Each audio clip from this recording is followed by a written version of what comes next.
Welcome to an Open Pike Night bonus coverage moment of that clip that we got dropped at San Diego Comic-Con of Strange New Worlds Season 3. It's not quite the Mortagus clip that we were hoping for, but there are more Vulcans, so we're going to have a quick breakdown and reaction to that just to make sure that everybody knows that we are the Strange New Worlds podcast that comments on everything Strange New Worlds, no matter how we feel about it. This is our first Strange New Worlds content in almost a year, so we got to salivate over it a bit. Yeah. I was waiting for so long. And you can tell that we weren't prepared for this, because if we were, we all would have worn Vulcan ears under our headphones and taken them off at one point. Damn, that would have been brushed good. our hair up real high. Big hair. How tall can we go here? So, like, initial reactions. They're telling us that season 3 is going to take some big, wild, funny, crazy scenes, swings, and we can tell that the actors are having just as much fun as they always have been. So I think that's what they're getting across with this clip. I'm going to go ahead and bet that this is episode 5 of season 3. You think? Yep. Yeah. It's Yes. just a guess. The Vulcan body swapping episodes continue. I'll also bet that it's a Henry Alonzo Meyer script, because he's worked on the last 2 as well. I think he just really likes Vulcan comedy. I could see that. How about you, John? We know that this has been a controversial clip. I'm curious, since it is just a slice, is like, I would be much more accepting of this if this is the cold open. If this is if that is how the whole episode starts, I'm sure. and then then we have to, like, otherwise. I mean, there's it probably makes a some little lead less into sense. it, because we don't know what the mission is. But other than that, I bet that's Well, where I it figure it ends. would be a bounce back and forth and tell the lead up to it, and like, this is the midpoint of the story, and we get to follow it back and forth after. Because I mean, yes, it's entertaining, but man, are there a lot of questions there. There's a lot of questions. Everyone keeps asking about the genetic stuff, and we'll touch on that. But getting a shot does not restyle your hair. Okay, we were dealing with that back in TNG days when Troy would suddenly be like DH and her hair would be magnificent. And it's like, what are we doing, folks? We are past that. Okay, but it can change the shape of your ears, but not the shape of your hair. Like, Yes. They could change the length and color of your hair, but not restyle it. There's gel. There's like Braids. You don't know how Vulcan follicles work, Cameron. I am more accepting of the personality changes than the hairstyle. Yes. For me, it's clearly a big, fun, goofy thing, right? Like, much like charades or Spock Amok was. It feels really TOS in a lot of ways. Like, there were a lot of things in TOS where if you look at it for more than 30 seconds, you're like, wait, this doesn't make any actual sense. But that's not necessarily always the point, right? And we know from speaking to writers that it's like, don't let canon or science stand in the way of the story that you want to tell. And I really feel that's definitely what's going on here. I wish we would have asked Kirsten about it, because I bet she'd have some opinions on some of the Vulcan genetic play they've been having. Yeah. And I'm really lucky. I feel like we're really lucky that we're in a position where we're definitely going to get to ask whoever wrote this episode all of these questions about it, because like you said, there are a lot of questions, and I think that's probably why this clip was picked to tease the 3rd season, is they want people to be talking about it and forming strong opinions and deciding, that they need the explanation or not. So one thing that is also being brought up here is the music in the slow-mo hallway walking scene. How do you guys feel about that? Again, if it's the cold open, I'm fine with it. Like, if it's the middle of the episode, I'm gonna be. It's a little bit of a weird choice, but I think it is. This is how they're gonna start telling us whatever the story is that is leading to. Oh, I guarantee you, the end of this clip is the end of the cold open for this episode. Yeah. And also, as a I fan do. of Guardians- Good. As a fan of the Guardians of the Galaxy, I love any slow-mo team walking down a corridor shot. Although, Anson, Captain Pike swinging the Lirpa is like, would he do that? I don't care. I don't care if he would do that. That looks badass. It does look. That's kind of where I'm at. I didn't like the inclusion of the Beastie Boys in Star Trek 09, and that's probably just because I don't like the Beastie Boys. Like, I don't have a problem with the, the music from another era being used to tell a story from a different time. I mean, A Knight's Tale was full of Queen, right? And it's a medieval jousting movie. Like, it all depends on the rest of the execution of this episode, and I feel like that's where I'm sitting with like the whole thing, right? Like, if it's just this with no explanation, it's a little weird and potentially regressive, right? But like, we know that the case is that this is a part of a very long episode that's going to have all kinds of story and explanation around it. So I think I'm going to reserve judgment on how I feel about this idea until I have seen the whole episode. But I will say, I'm excited for more Strange New Worlds, and I'm glad that they haven't backed off of taking big swings, as you mentioned, Cameron. Yeah. Much like Charades, I've watched this clip a couple times, and much like Charades, it's growing on me every time. I think obviously what they're doing with this is a Spock story, and watching Spock be uncomfortable is super fun in this clip. I have been on the record as saying, and I will continue to say, I do think they're spending too much time on Spock. Like, we've had Spock, we've got other characters, but at the same time, if we get one Spock comedy a season, I'm okay with that. One Spock comedy every 10 episodes. I'm okay with that.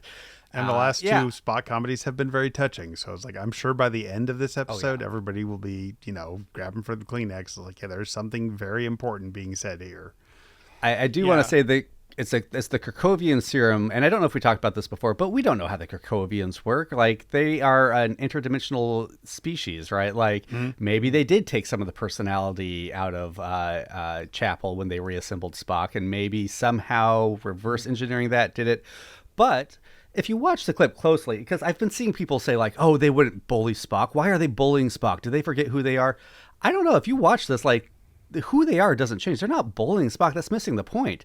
They are so illogical and so accurate to the point they don't realize that what they are saying is hurting Spock's feelings. They're just trying to be accurate in their super genetic logical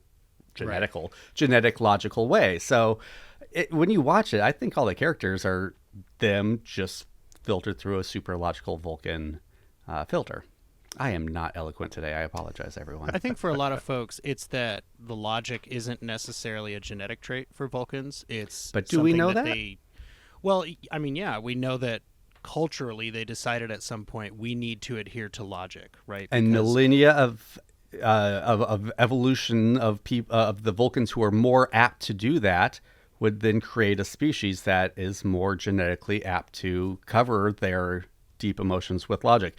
I don't know why getting the shot would make them feel super emotions for like 5 seconds and then because get logical, we also know Vulcans have incredibly strong emotions, which is why they chose logic. But why would they go through the evolutionary steps from the shot is a bit of a stretch. So this is an interesting question, Cameron, and I don't know enough about how genetics works toward like attitudinal predisposition to like make a good guess there. But I think if I had to guess like some story reasons for some of this stuff, I think Spock mind melded with all of these people before they went through this hypo spray in an attempt to like fortify them against the effects, right? Like, here, you need to know what it feels like to think like a Vulcan, so I'm going to show you. And some of Spock's insecurities, as well as the way that he gets treated by a lot of other Vulcans, are going to come through in that, right? Because he does kind of get bullied by a lot of Vulcans. And I'll just go ahead and say it. Vulcans can be pretty racist. Like, if you look at all the times Vulcans show up in Star Trek, with the exception of Spock himself, who, has had some comments that could be considered the same. Oh, yeah. Vulcans are all about how they're better than everybody, how other races are inferior to them. Like, it's not pretty, but it is how Vulcans are. And I gotta assume that these writers and showrunners are using this to hold up a mirror, right? Like, hey, like, just because you don't think you're being a racist doesn't mean you're not. So, like, also, I mean, I could see Star Trek species have always just been like a symbol. Like, they are not fully fleshed out races, species, right? Like, we're getting more so with Trina and other characters, but like, there's still like all Vulcans are kind of supposed to represent one sliver of humanity. All Klingons, one sliver, right? So like, to say that like by having them act, I don't understand where the racism comments come from. Like, they're acting like Vulcans, like Star Trek has presented Vulcans for 50 years now. I mean, they're acting like stereotypes of Vulcans. They're acting like... But yeah. Star Trek aliens have always been stereotypes, and Yes. we're pulling away a little bit, but we're not there yet, folks. They're still just supposed to be allegories of human beings. Yeah. I will say, I think it's important to call out that Anson Mount and Sally Rose Gooding had the best pratfalls. Like they like them Anson's falling pratfall, yeah. in like the order they were given the shot. That is great. I Yes. love that. I love them crawling on the ground. Like I said, I love Spock's reactions. Love that we get some Ortegas and Mitchell up on the bridge. Loved seeing Mitchell get some dialogue in the teaser. So in the that was good teaser. stuff. That's awesome. Yeah, Yeah. It is. I think the bridge part is the funniest part of this whole clip to me. Like I appreciate the Vulcan transformation, but them just being like, nope, they're in. Nope, they're done. Like, oh, Yeah. well, that was boring. Hello, shore leave. Yeah, I mean, I'm not. Everyone's got a fair right to whatever opinion they have on the clip. If you don't like it, I get it. Like, I do watch it and be like, is that how that would work? I mean, that does get in the way of the comedy for me somewhat. But at the end of the day, I'm enough on the fence where I'm like, okay, I'll give the whole episode a chance before passing judgment. Yeah. Another comment that I've seen a couple of times is, "Wow, way to spoil the cliffhanger from season 2." And I'm like, did you think they were going to start killing characters off left and right? Like, Maybe Pelia, but they've told us enough that Pelia's in more than just the Well, but Ortega's too. that's true. Yeah. Yeah. Ortegas, La'an, I mean, arguably Una, but like Una's on the ship. Where's Batel? Batel should be in this clip. Where's Batel? Batel's Right, safe, Patel guys. was not in this clip. I've put my word down. She'll be safe. Yeah. Yeah. Anyway, I love how Comic-Con is out there pissing off Star Trek and Marvel fans with the reveals at Comic-Con. Oh man. I do think maybe there would have been a better clip. Maybe there was a better way to reveal RDJ as Doctor Doom, but I don't know. They're getting cocky out there. I don't know how to feel about that at all. Mostly because I'm not invested enough in it to have like a strong reaction. Let's just wait and see, guys. Let's just wait and see. Yeah, that and like, is anybody surprised that a comic book movie would do something gimmicky? Like, we're not here to talk about Marvel, folks. I promise. All right.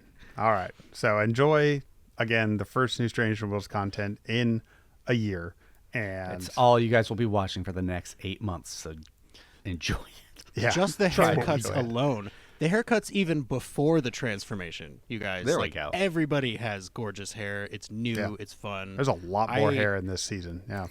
Yeah, I'm really looking forward to it, and it's only going to be like another year until we see the whole season. Sweet. Anyway, it's been a long year, and it's going to be another long year. So be sure to clean up after yourselves. Be sure to tip your servers. You can go anywhere you want, but you can't stay here.